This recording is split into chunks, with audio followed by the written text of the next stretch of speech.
There's been a new release in MCP. I was really excited about it mid last year. I originally had done a lot of one shot work, and it was all about like carefully preparing the best prompt, and whether that prompt involved like immaculate examples of how to do something, or great examples of what not to do, or contrastive examples of what to do and what not to do together, and like trying a bunch of different combinations of those things, but ultimately getting to a thing where there was a one shot from I've got all of my data in here, I've got all of my instructions, and I'm expecting the right answer output right away. You can only put so much data in that context. You can decide ahead of time what data points are going to be relevant to that question. So if it's like code quality, you can start by just putting the code in there and saying, what's the code quality here? Or like estimate the let's say like you're trying to say like estimate the chance that a piece of code will take down production. You can start with just the code snippet and say, hey, we're going to put all of that code into the context, and that particular diff, let's build an estimation on whether this will take down production. But that diff doesn't have the rest of the system in it. So maybe you can say that every time that code references another piece of code, if it imports from that code, do one level deep of pulling that code into the context. And that way you're going to get a lot better performance, because it not only does the LLM have the code that it's modifying, but it has the changes. It has the changes plus the code that it's modifying. Well, you might start to think that, wait a minute, some of that code that you're bringing in references other code. Like there's a third, like it imports something, and then the bulk of the code is somewhere else. So you could say, okay, do that 2 levels deep. Any code that my diff references, bring in that code, and any code that code references, bring in that code. And so you can say, okay, well, we're 2 levels deep, but that second level might actually import something that's the real source of the work. Or maybe we want to bring in the past history of this person, like the person who wrote the code in their past 10 commits. And then you might say, well, wait, why did we just pick 10 commits? What if the 11th commit was the important one and they had a failure in their 11th commit? That's not too long ago. So you can see why there's always limits to this. Like you have to choose what information you pack into that context window.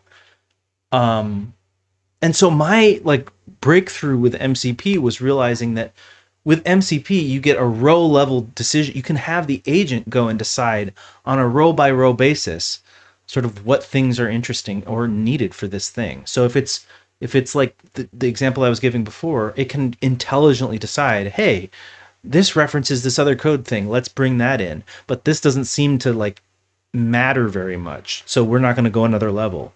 Or like it looks like this user, like you can have the agent take a huge look at the user's entire previous commit history and then say yes or no that's not relevant to this search. So you can have an agent that really looks at and decides on a datum by datum basis per row what will lead to the best outcomes. And so for me, that was like a brilliant breakthrough. It allows this row level decision making and row level context decisions. But I found MCP towards the end of last year to be difficult to work with and bloated because of the problems that we're all aware of now, where MCP, you would put in your entire description would go wholesale into the model. Like all the descriptions of all the tools would just be plopped into the model. And if you had more than 3 or 4 MCPs, if those MCPs had a bunch of tools in them, and then like one MCP might have like 50 tools, and then another MCP might have like 1 tool, and then that 1 tool gets used a ton, but then of the 50 tools, there's like a long tail issue. And how do you manage like leaving room for your conversation and leaving room for your context? And they ran into all these issues. And so skills kind of came around. And also MCP was this stateful process where you had to like load up and keep a live connection going with another service. And if you dropped that connection or lost some of the configuration of that connection, you had to start a new connection to the MCP server. And so it had all this statefulness where you had to maintain a lot of this state. And that led to complex integrations and complex implementations and a lot of problems in different implementations. But so MCP had these problems. And then sort of along came skills and this thing called agent skills. And agent skills had this concept where like it had progressive disclosure. So in each skill, you would give like a short description and then the long full skill description. And then the long skill could like reference other files that were bundled up along with the skill and code. That's, I think, something that people don't even still see about skills is that you can describe and then bundle a library and then have the MCP, like the agent that reads the MCP, write code in Python to execute your library code. So there's like a bunch of flexibility in skills that's really cool. And skills have this like progressive disclosure, so it only shows the short snippet to the LLM, to the agent, and the agent only when it thinks it needs to can pull in the full skill, and then only when it really needs it does it need to go and read like some of the reference files or something like that. So to me, I was thinking to myself, MCP is overly rigid, there's problems with the protocol, it's got all these issues where like it can't scale up to many very different MCPs. And we've got this skill thing that comes along, which is like solving all these issues. It seems like a more flexible protocol. It seems easier for people to pick up and use it. And like maybe MCP was just overkill because agent skills gives us everything we kind of need. If you want to load 20,000 skills, you still have to figure out how you like when you pull those into context. So once skills sort of proliferated, now we're starting to see the issue where there's like even just those small snippets. You put 200 of those in your context window, and it's not going to be too crazy to have 100 or 200 skills these days, where each skill might be like one really specific use case, or like in one area of the code base this skill is important, but in most of the areas of the code base it's not. So you can imagine like it's really easy to accumulate skills, and now we still have the same problem we had with MCP. But in the meantime, the MCP people, they ran head first into this problem. The problem was so apparent from the beginning. It's like why a lot of people, like why I was excited about skills. And the way that the MCP people solved this problem was to create a tool search tool. So you're basically adding you're only ever exposing one tool to the agent.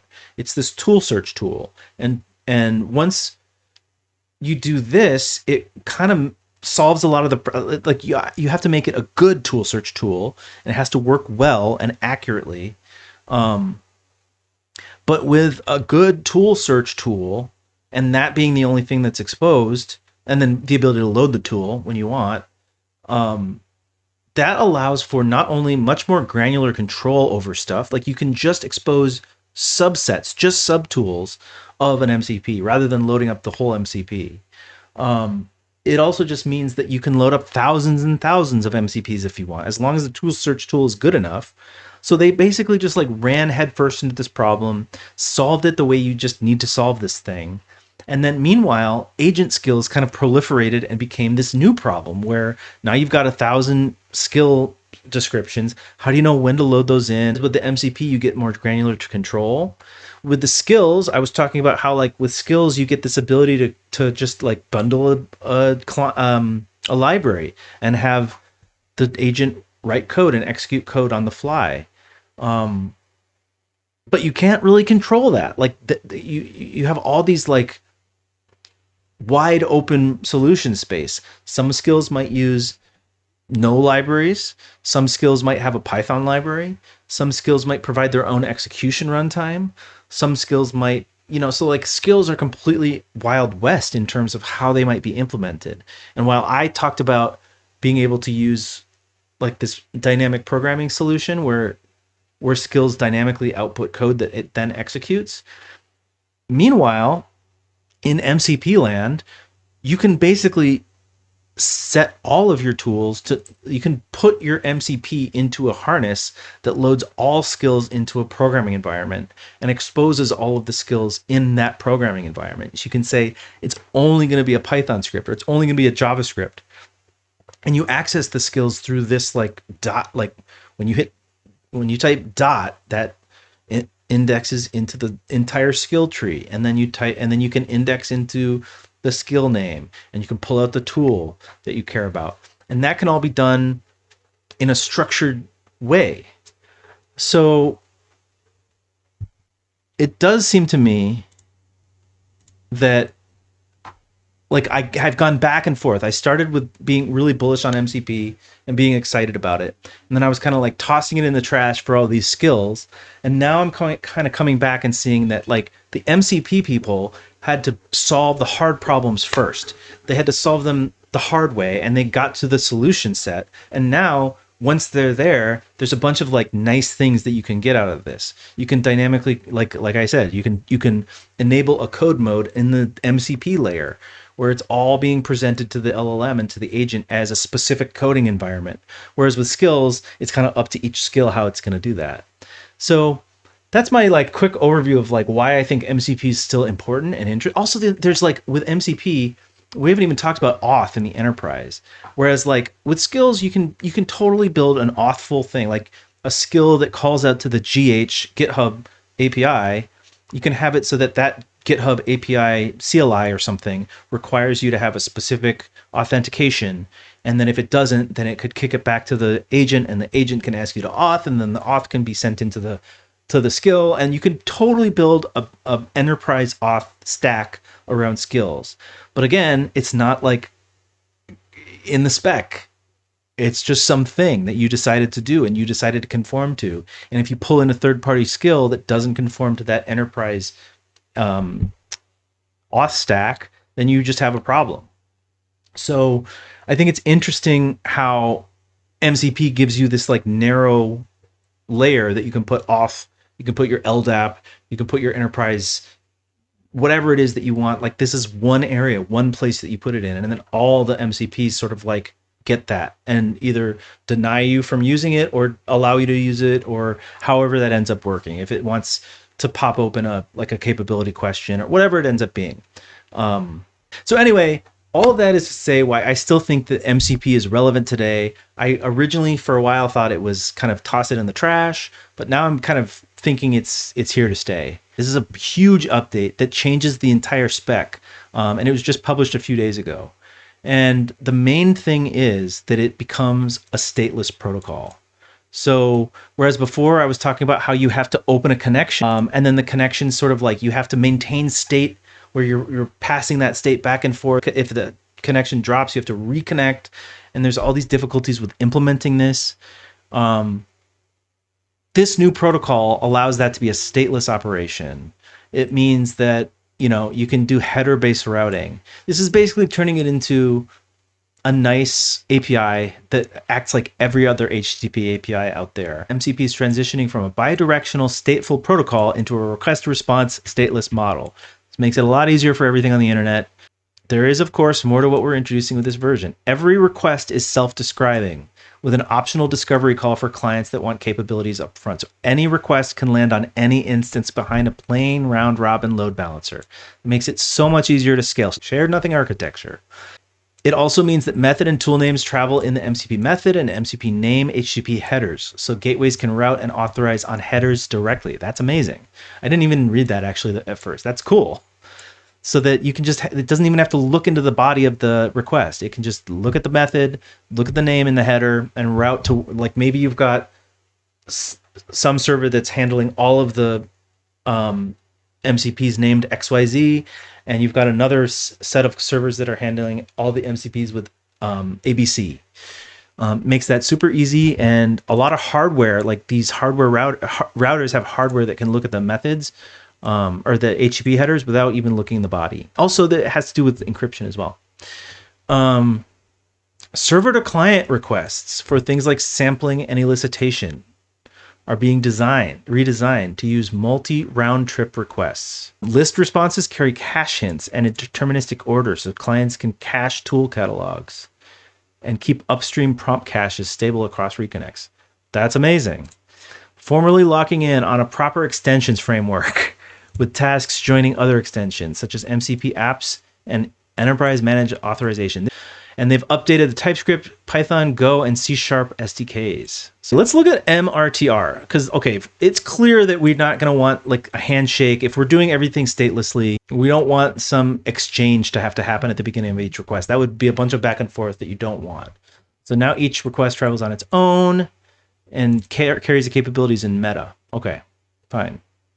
But I am curious about this MRTR. So it's like basically an error type, a specialized error type where you're saying, hey, error, I need like input required, and then a blob of what the input is. Authorization, this is like I said, the big one. And tasks, I actually didn't know about. Okay, tasks move out of experimental. I didn't realize there was an experimental tasks protocol extension. It allows the server to respond to a call request with an asynchronous task handle instead of a final result. Yep.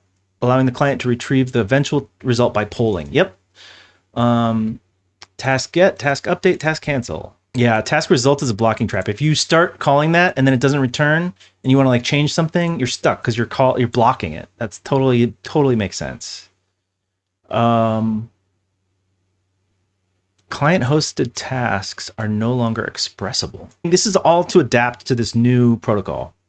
And it seems like they've figured it out. If you hit cancel, you should be able to route that cancellation into the MCP and cancel the whole task tree. So anyway, MCP now having a stateless spec is incredible. I'm very happy about this. It makes everything easier. It sounds like there's a lot of people involved, a lot of companies involved. I think MCP is here to stay. And I'm excited that like we're getting a better MCP as well.